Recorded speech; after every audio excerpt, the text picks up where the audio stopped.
دوای ئەوەی حکوومەتی تورکیا دەرگای سنوورەکانی بۆ کۆچبەران کردەوە، شەپۆلێکی نوێی کۆچی نایاسایی بەرەو وڵاتانی ئەوروپا دەستی پێکردوێتەوە. دوای بڕیارەکەی تورکیا کۆچبەرانی نایاسایی بەردەوامن لە چوون بۆ ئەدیرنە بۆ ئەوەی لەوێەوە ڕێگەی یۆنان و گەیشتن بە ئەوروپا بگرنەبەر.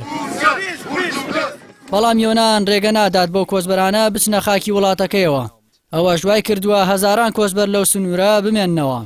حکوومەتی یۆنان کۆبوونەوەیەکی نائاسایی بۆ تاوتوێکردنی پرسی کۆچبەران و ئاڵۆزبوونی سنوورەکانی تورکیا و وڵاتانی ئەوروپا ئەنجامدا و ئاشکراشی کرد لە 24 کاتژمێری ڕابردوودا ڕێگری کردووە لە دەربازبوونی 4000 کۆچبەری نایاسایی لە سنوورە وشکانی و ئاویەکانەوە.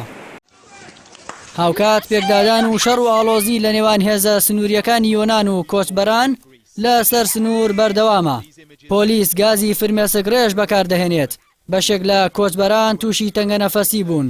ئەوە لە کاتێکدایە بەهۆی دۆخی ئیدلیب لە سووریا و بە ئامانجگرتنی سەربازەکانی حکوومەتی تورکیا وەک بەکارهێنانی کارتێکی فشار ڕایگەیاند کە سنوورەکانی بەڕووی ئاوارە سووریەکاندا دەکاتەوە بۆ ئەوەی بچنە وڵاتانی ئەوروپا.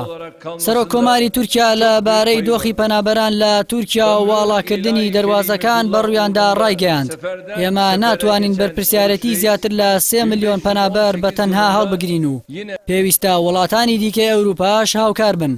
ئەردۆگان ئاماژەی بۆ ئەوەش کرد کە دەیانەوێت ناوچەیەکی ئارام بۆ پەنابەرەکانی سووریا دابین بکەن و دەڵێت ئەوانەی سووریایان کردووەتە سێبەش دەیانەوێت تورکیاش دابەش بکەن.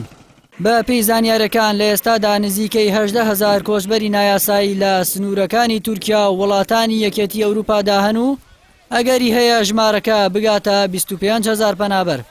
هەروەها بەشێکی زۆری ئەو کۆچبەرانەی لە تورکیاوە دەیانەوێت بگەنە وڵاتانی ئەوروپا خەڵکی سووریان.